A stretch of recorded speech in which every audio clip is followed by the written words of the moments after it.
Bonjour à tous. Vous écoutez actuellement les prédications de l'Arche de l'Éternel à Anvers, Église de Dieu en Belgique. Nous espérons que cette parole vous bénira. Que Dieu vous bénisse.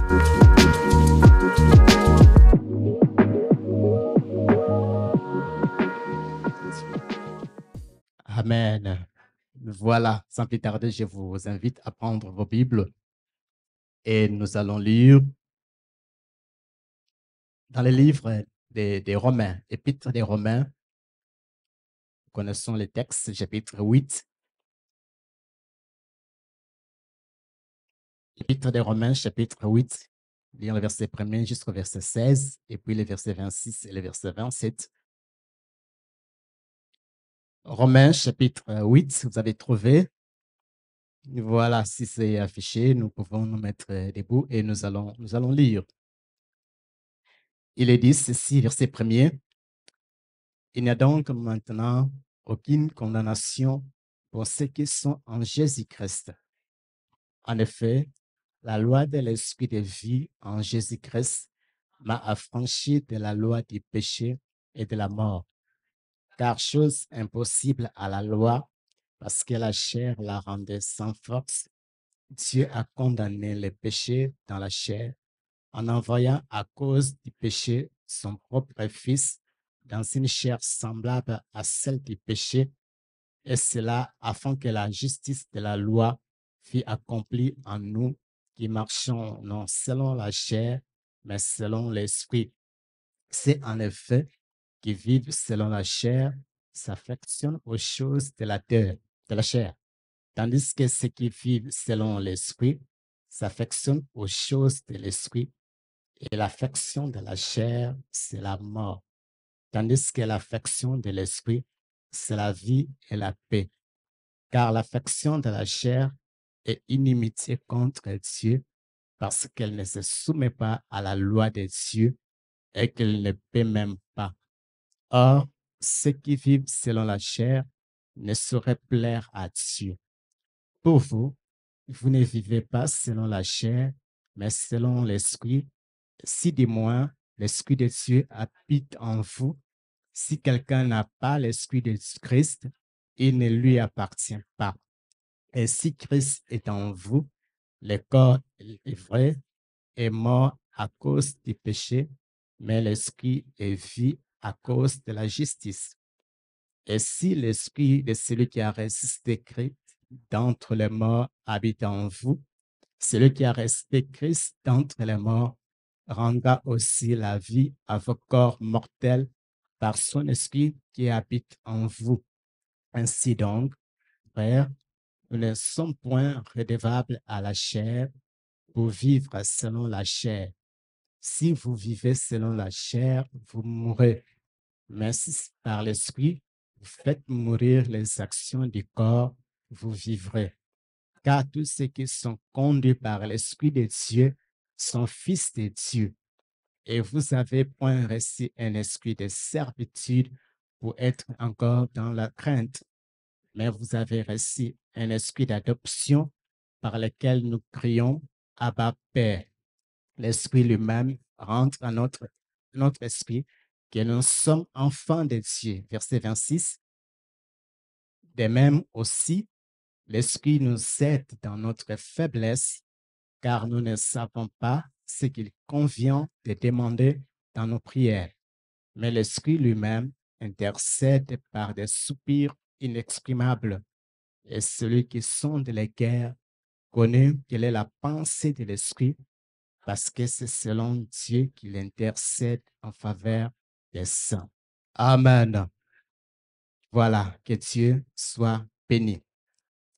Le thème de mon message, je l'ai intitulé Dieu en action. Dieu en action. Pendant ces périodes, ces temps où nous sommes dans ces temps de la Pentecôte, où l'Esprit de Dieu, où le Saint-Esprit de Dieu est venu, c'est Dieu est en action. C'est Dieu agit encore. C'est Dieu travaille encore. C'est Dieu fait encore des prodiges. c'est Dieu agit encore parce que le Saint-Esprit est venu. Parce que son esprit est venu, son Saint-Esprit est venu, son Saint-Esprit est au milieu de nous, son Saint-Esprit est en nous. Le Saint-Esprit est descendu les jours de la Pentecôte et l'Église a commencé. Et l'Église a commencé. Vous savez, lorsqu'on parle du Saint-Esprit, car c'est de lui que nous voulons parler en ces dimanches, lorsqu'on parle du Saint-Esprit, parfois, nous ne savons pas les restituer entre le Père et le Fils. Pourquoi? Parce que c'est vrai, nous parlons beaucoup plus de Dieu le Père, nous parlons beaucoup plus de Dieu le Fils, mais parfois nous oublions le Saint-Esprit. Le Saint-Esprit est devenu comme le Dieu oublié. Nous parlons paix du Saint-Esprit. Or, c'est lui qui est l'auteur, qui est à la base de l'Église. C'est lui le fondateur de l'Église. C'est lui qui a commencé l'Église. L'Église a commencé par lui et l'Église vit par lui. Et l'Église vit par lui. L'Église est dirigée par lui. L'Église est conduite par lui. Et dans le texte que nous venons de lire, nous voyons son ministère au travers de son Église. Ce que le Saint-Esprit fait au travers de son Église. Ce que le Saint-Esprit fait au travers des croyants, au travers des individus. C'est un Dieu, comme je l'ai intitulé, c'est un Dieu qui est en action. C'est un Dieu qui est victorieux. C'est un Dieu qui donne la victoire. C'est un Dieu qui donne la vie. C'est un Dieu qui est en action. Depuis les jours de la Pentecôte, il est toujours en action. Et lorsqu'on est avec lui, lorsqu'on marche avec lui, toutes les choses changent. Toutes les choses se bougent. Mais qui est le Saint-Esprit? D'autres le qualifient comme une puissance. Mais le Saint-Esprit n'est pas une puissance. C'est lui qui donne la puissance. La parole dit, vous recevrez une puissance, le Saint-Esprit survenant sur vous. Il n'est pas une puissance. Il n'est pas une relation entre Dieu le Père et Dieu le Fils. Le Saint-Esprit n'est pas une influence. Il n'est pas une chose. Le Saint-Esprit. Le Saint-Esprit, qui il est? Le Saint-Esprit, c'est une personne réelle et vivante. C'est une personne réelle et vivante. Oui, nous pensons, lorsque nous parlons d'une personne, nous pensons que c'est quelqu'un qui a la chair, en voyant avec la chair, les os, on dit que c'est une personne. Mais il a les caractéristiques d'une personne. Il peut raisonner, il peut sentir, on peut l'attrister, il peut prendre des décisions, il peut choisir, parce que c'est une personne réelle, c'est une personne vivante, c'est une personne qui vit en nous, comme nous le voyons dans les textes que nous venons de lire. C'est une personne qui est en nous. Vous voyez, lorsque Jésus arrive à la fin de son ministère ici, cette terre, et lorsqu'il part à ses disciples, il va s'en aller. Il dit, mais je ne vous laisserai pas orphelins. Il dit, je vous enverrai les consolateurs, afin qu'ils soient éternellement avec vous. Je vous enverrai les consolateurs. Il dit, il ne nous a pas envoyé une consolation. Mais il nous a envoyé une personne pour nous consoler. Il nous a envoyé une personne pour prendre soin de nous. Il nous a envoyé une personne pour vivre avec nous. Et c'est ce qui fait du Saint-Esprit une personne réelle, une personne vivante. Il est réel. Il est vivant. Le Saint-Esprit. Et nous pouvons le sentir. Même si nous ne le voyons pas, nous pouvons sentir sa présence. Nous pouvons sentir sa direction. Nous pouvons sentir sa puissance. Parce qu'il vit en nous. Parce qu'il est au milieu de nous. Parce qu'il est parmi nous.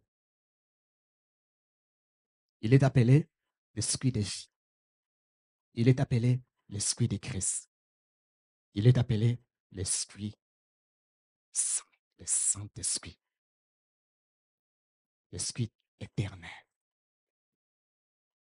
Voilà celui qui a commencé l'Église, qui vit en nous, qui est venu le jour de la Pentecôte pour revêtir les disciples de sa puissance, pour revêtir les disciples de son onction, pour que l'œuvre puisse avoir un impact, pour que l'œuvre puisse avoir un impact réel. Et jour après jour, nous avons besoin de lui. Et jour après jour, nous avons besoin qu'il puisse nous conduire. Et c'est à nous de lui laisser les contrôles afin qu'il puisse prendre le contrôle de toutes choses. Parce que sans lui, tout ce que nous faisons, ce n'est que de la chair. Sans lui, tout ce que nous faisons, ce n'est que des raisonnements humains. Sans lui, tout ce que nous pouvons faire, ce n'est que des choses de la terre. Des réunions inutiles, des réunions sans puissance, des réunions sans vie. Sans lui. C'est lui qui donne la vie. C'est lui qui donne la puissance. Parce qu'il est réel. Il est vivant. Le Saint-Esprit. Alors, comme c'est une personne réelle, comme c'est une personne qui est vivante, son désir, c'est quoi? Son désir, c'est d'être en relation personnelle entre vous et moi.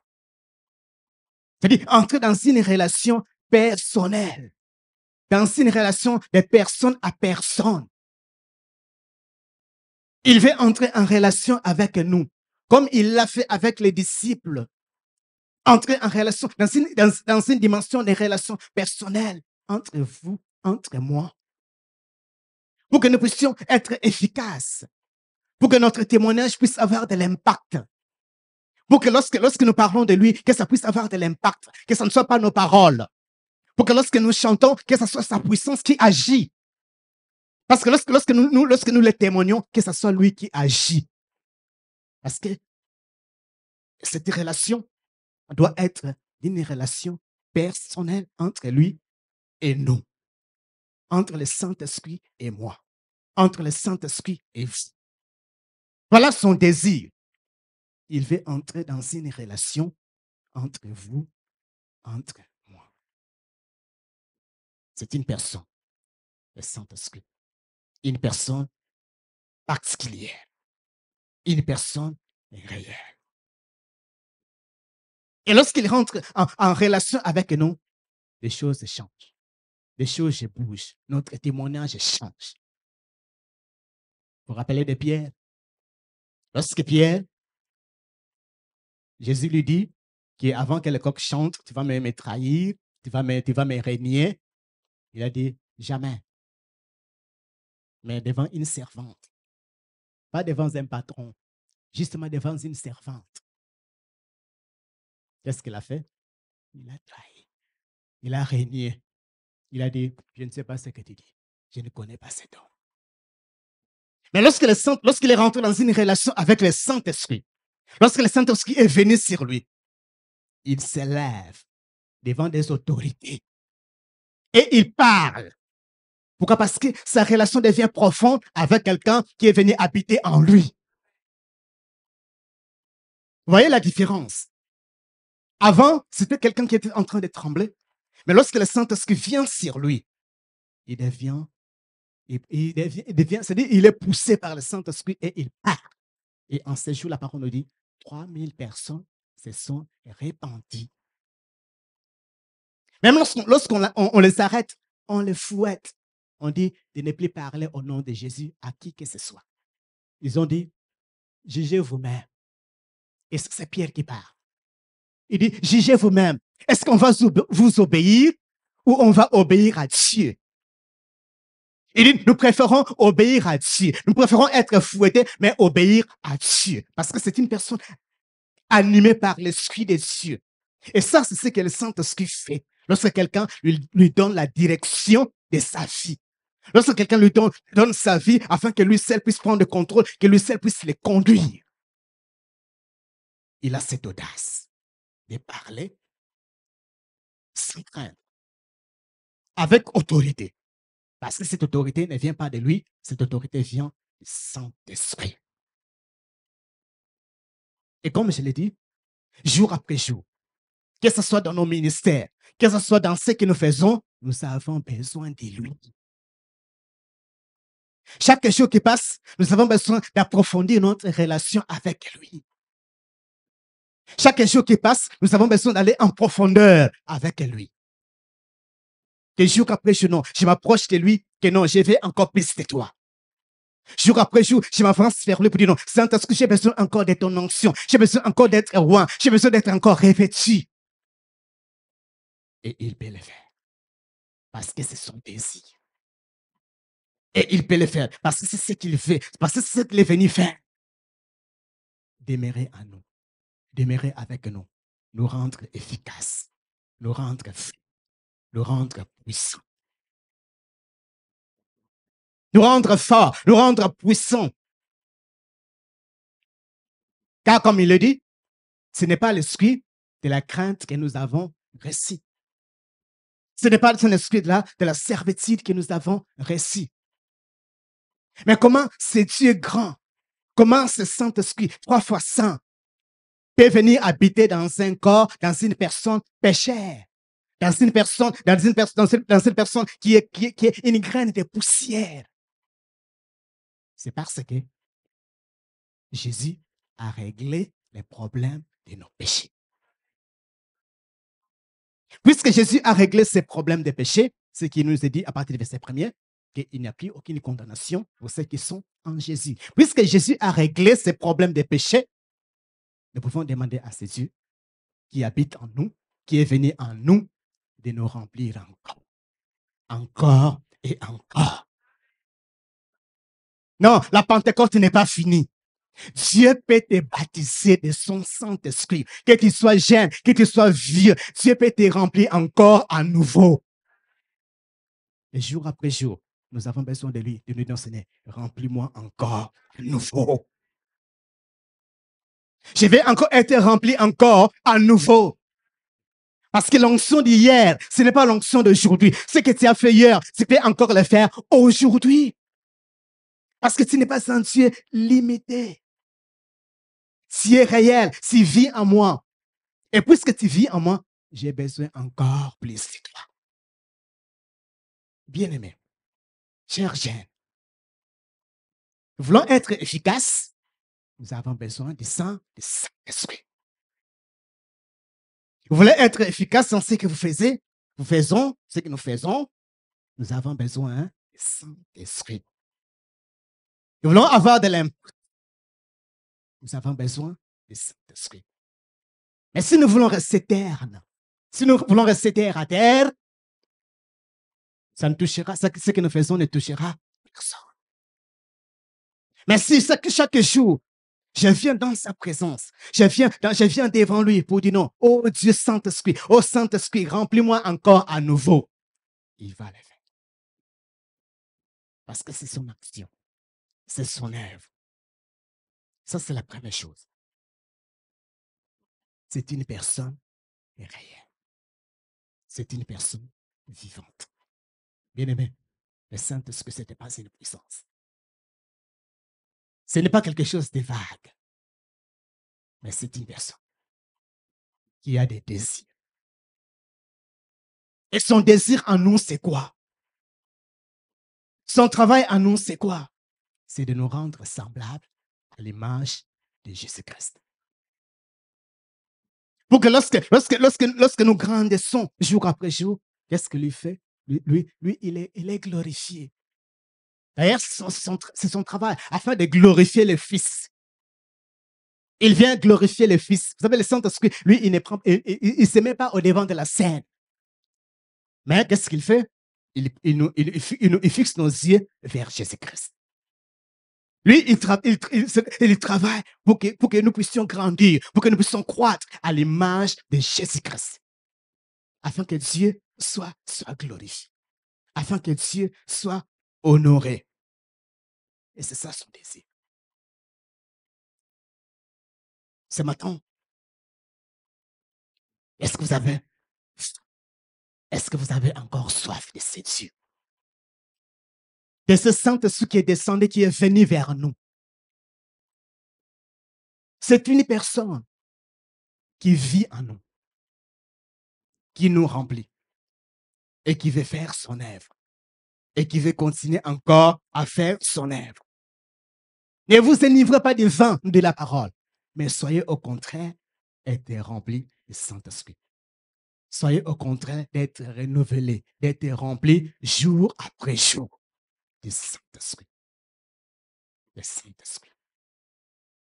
C'est une personne réelle. C'est une personne vivante. Deuxièmement, le Saint-Esprit est Dieu. Il est Dieu.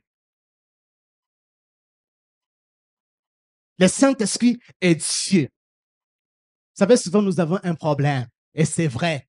Lorsqu'on parle le Saint-Esprit est Dieu, le Père est Dieu, le Fils est Dieu, est-ce qu'il y a trois dieux? Non, il n'y a pas trois dieux. Il y a un seul Dieu, mais en trois personnes. Comment l'expliquer? Aucune image du monde ne peut l'expliquer. Et c'est ce qu'on appelle les mystères de la foi. Un seul Dieu en trois personnes. Aucune image dans ce monde qu'on peut expliquer. Non, voilà, c'est comme ça, on ne peut pas l'expliquer. C'est de la Trinité. Pourquoi on ne peut pas l'expliquer? Parce que Dieu est Dieu. Dieu n'est pas limité. Nous, on est limité avec notre intelligence. Et on ne peut pas expliquer un Dieu qui est illimité. Nous, on peut expliquer, on peut trouver avec l'évolution de la science, de la technologie, avec l'évolution de la médecine, on peut étudier le corps humain et expliquer le fonctionnement de chaque cellule, expliquer le fonctionnement de chaque corps, selon l'intelligence de l'homme. Mais à ce qui concerne Dieu, personne ne peut expliquer Dieu. Et Dieu vient simplement et nous donne les informations que nous avons besoin à ce qui les concerne. Le Saint-Esprit est Dieu. Il est Dieu de la même nature comme le Fils. Il est Dieu de la même nature comme le Père. Il n'y a pas celui qui est grand, il n'y a pas celui qui est petit. Ils sont égaux. Le Saint-Esprit est Dieu. Et puisqu'il est Dieu, il peut faire son œuvre en nous. Et puisqu'il est Dieu, il peut faire des choses qui nous dépassent. Et puisqu'il est Dieu, il peut faire des choses qu'on ne peut pas comprendre, qu'on ne peut pas expliquer. Je me suis dit, voyez dans les miracles de la multiplication qui nourrit 5000 hommes, sans compter les femmes et les enfants. On s'est dit, mais comment ça se fait que 5 pains dans la main d'un homme, dans la main des disciples, comment ça se multiplie? Est-ce qu'on peut expliquer avec la logique humaine? Expliquer comment le pain, ça se multiplie? Ou est-ce qu'on peut expliquer lorsqu'il y avait famine en Israël, Élie est envoyé à Sarepta, à une veuve. On peut expliquer un peu de farine peut nourrir une famille pendant des mois et des mois et des années. Est-ce qu'on peut expliquer? C'est-à-dire, on prend la farine qui est dans les pots, on fait les gâteaux, les farines restent, et il y a encore les farines. On prend l'huile, on verse, il y a encore de l'huile. Est-ce qu'on peut expliquer ces choses selon le langage de l'homme? Ça, c'est le mystère de Dieu. C'est le mystère de la foi. Et voilà, ça, c'est notre Dieu. De quoi il est capable? Bien aimé, c'est un Dieu grand. C'est un Dieu qui habite en toi, un Dieu qui est grand, un Dieu qui est costaud, un Dieu capable de tout. Tu peux lui faire confiance. Même lorsqu'il traverse des moments difficiles, tu te dis non, ça, c'est rien pour mon Dieu. Lorsqu'il y a des combats dans ta vie, tu te dis non, ça, c'est rien pour mon Dieu. Ce combat n'est rien pour mon Dieu. D'ailleurs, la parole dit, Esaïe le dit, si l'ennemi vient comme un fleuve, hein, l'ennemi avance avec comme un fleuve. Esaïe au chapitre 59, verset 19. Si l'ennemi avance comme un fleuve, qu'est-ce qui va se passer? L'Esprit de Dieu va les mettre en déroute, en fuite. Il est puissant, il est grand. Le Saint-Esprit de Dieu, il est puissant, il est grand. Vous voyez la force du fleuve. Et l'ennemi vient comme le fleuve. Et puisque l'Esprit de Dieu, il est Dieu, il les met en fuite. Et c'est ton Dieu. C'est pourquoi j'ai intitulé ces messages, Dieu en action. Il est en action dans votre vie. Il est en action dans votre famille. Il est en action en église. Il est en action dans vos projets. Fais-lui confiance. Attache-toi à lui. Attachons-nous à lui. Attachons-nous à lui. Comptons sur lui. Comptons sur son intervention. Comptons sur ce qu'il peut faire. Et nous voyons tout cela dans ce que l'apôtre Paul décrit. Il dit,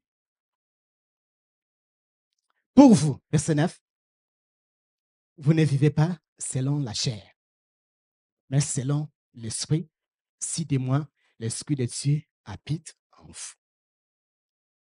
Et quand l'Esprit de Dieu vient en nous, c'est lorsque nous ouvrons nos cœurs à Jésus-Christ. Lorsque nous l'acceptons. Lorsque nous abandonnons nos vies entre ses mains. Lorsque nous lui donnons nos vies. Lorsque nous lui donnons nos cœurs. Nous nous répentons. Le Saint-Esprit vient et il vient habiter en nous. Il habite en nous. Il dit, si quelqu'un n'a pas l'Esprit de Christ, il ne lui appartient pas. C'est-à-dire, celui qui n'a pas ouvert son cœur à Christ, il ne lui appartient pas.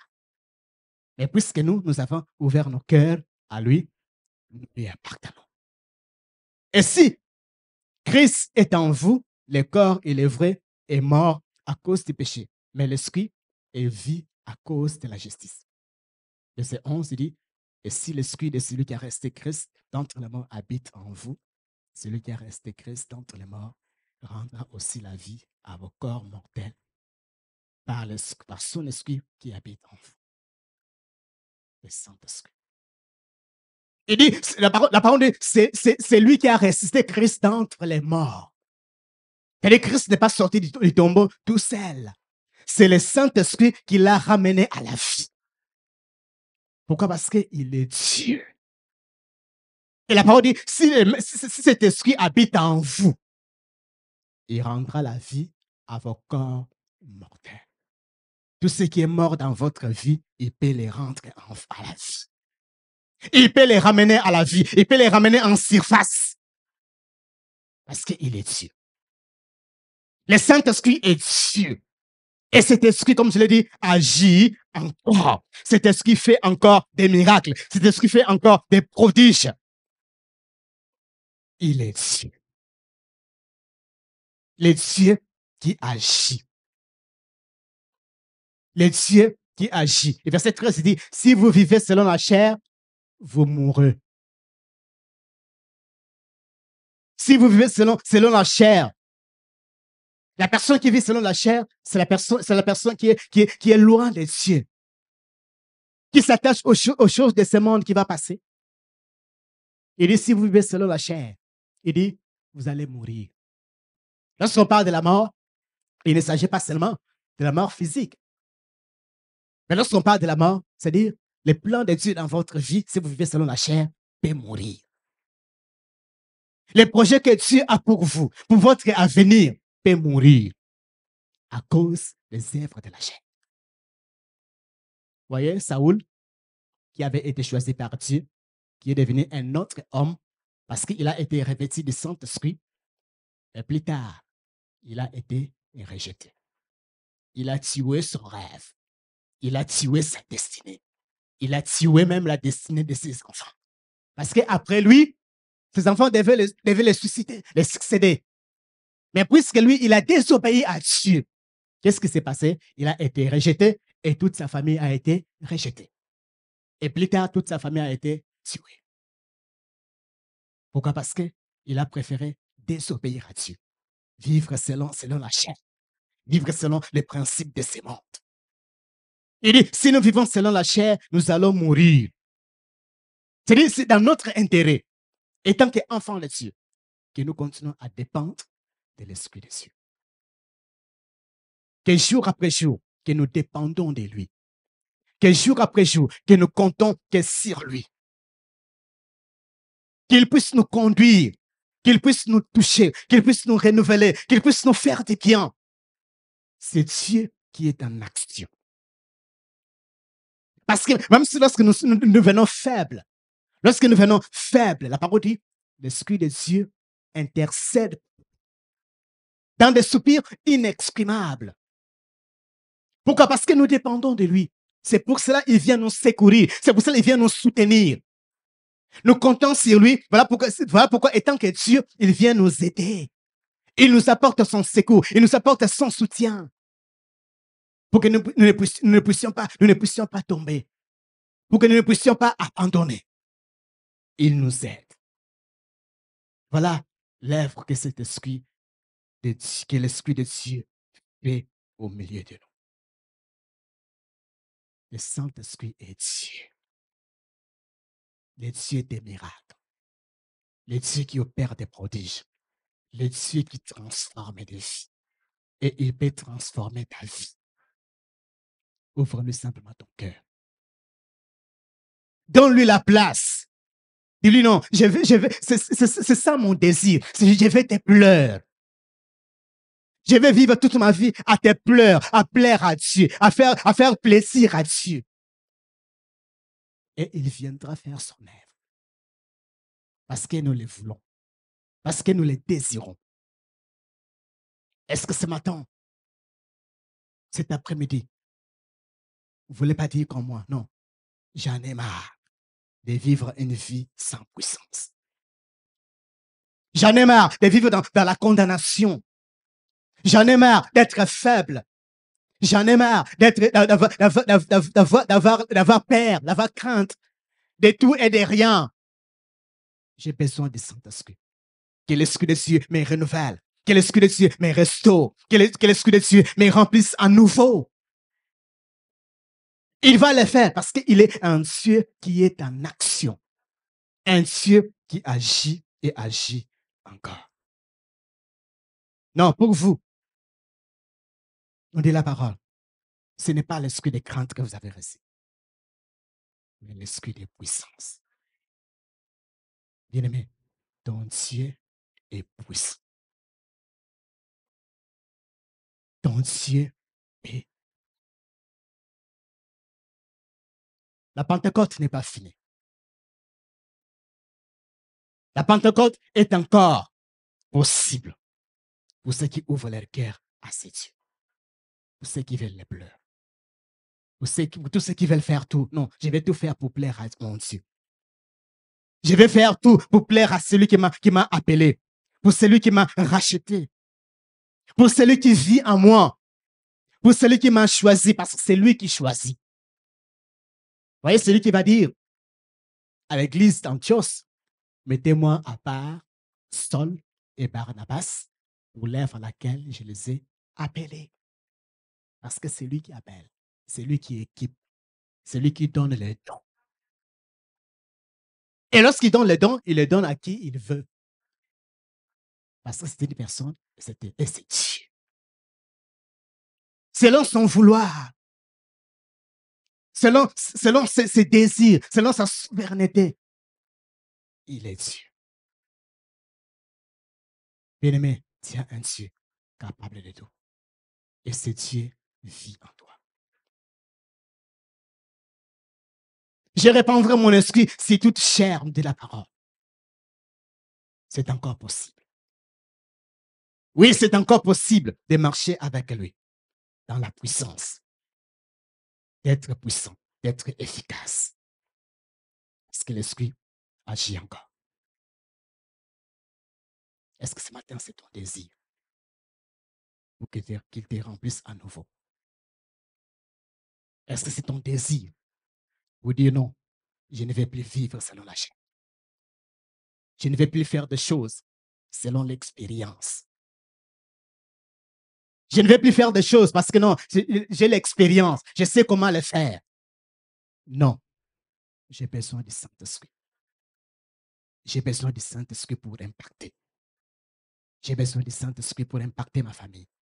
J'ai besoin du Saint-Esprit pour impacter mon environnement. J'ai besoin du Saint-Esprit pour impacter la jeunesse.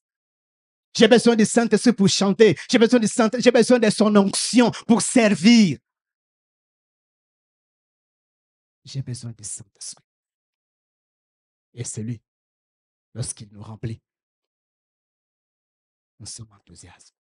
Nous cherchons à plaire à notre Dieu. Ce n'est plus un spectacle. Mais nous faisons tout pour plaire à Dieu. Il nous remplit pour plaire à Dieu.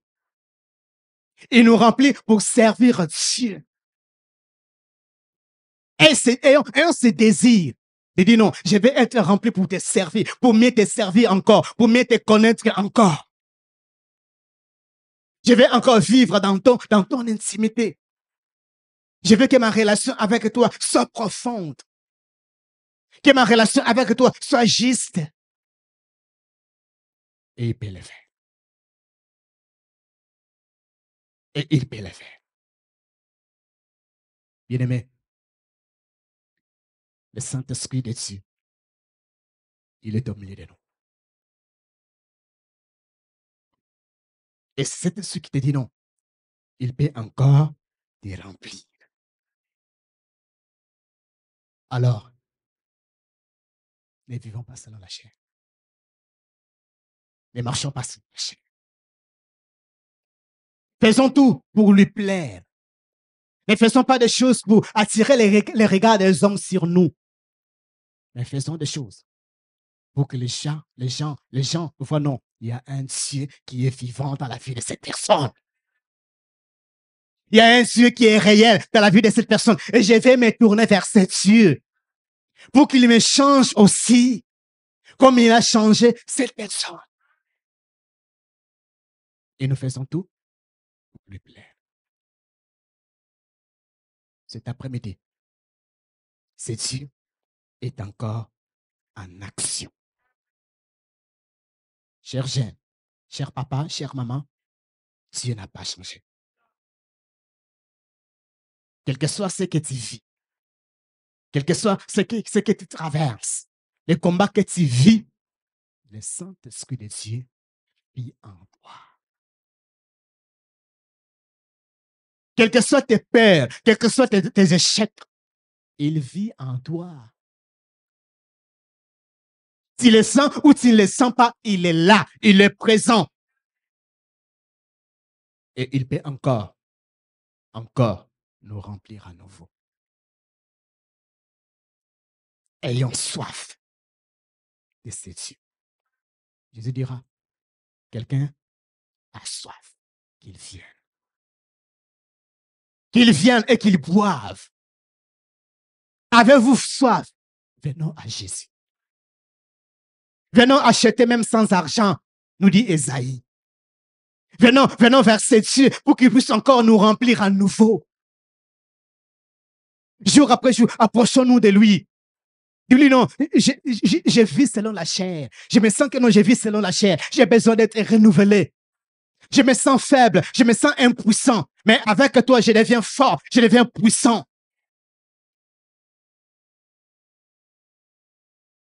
Et c'est Dieu qui en ces lieux. Et c'est Dieu qui encore nous remplir à nouveau. Est-ce que c'est ton désir? Est-ce que c'est mon désir? Du fond de mon cœur. Est-ce que je vais changer? Est-ce que je vais voir des choses selon Dieu? Selon l'Esprit de Dieu? Qui n'est pas une personne, qui n'est pas une puissance, mais qui est une personne réelle, qui est Dieu. De Dieu. D'ailleurs, c'est les dieux les plus, c'est les plus proches. C'est les plus proches du Saint-Esprit de nous. Pourquoi? Parce qu'il vit en nous. Il vit au quotidien avec nous. Partout où je me retrouve, il est avec moi. Partout où vous vous retrouvez, il est avec vous.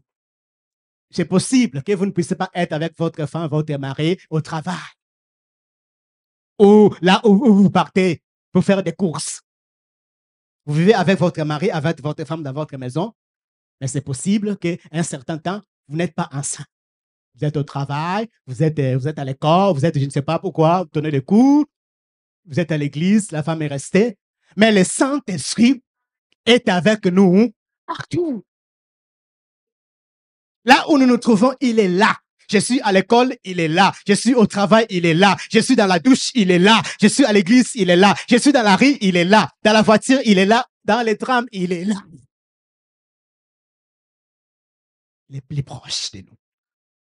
Alors, développons notre intimité, notre relation avec le Saint-Esprit. C'est un Dieu qui est en action.